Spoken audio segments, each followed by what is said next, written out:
radio's warning device.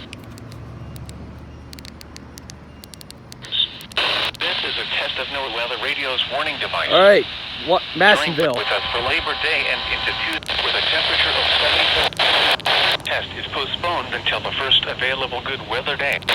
When there is a threat of or existing severe weather, the test is postponed until the first available good weather day. Normally more noticeable at greater depth. The warning alarm weather is expected today at some Tennessee reported empty. Normally more noticeable at greater distances from the afternoon.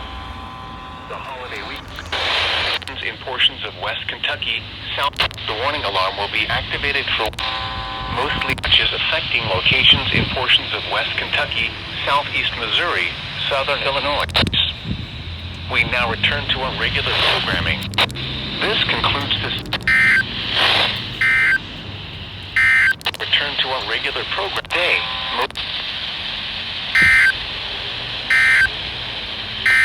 Found at weather.gov/tonight.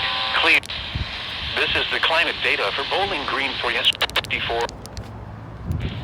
Whoa. Shut up. Ew. I don't know why that's in my car, but I do hope to God I don't get stoned. Because you know summer is going to be a bitch.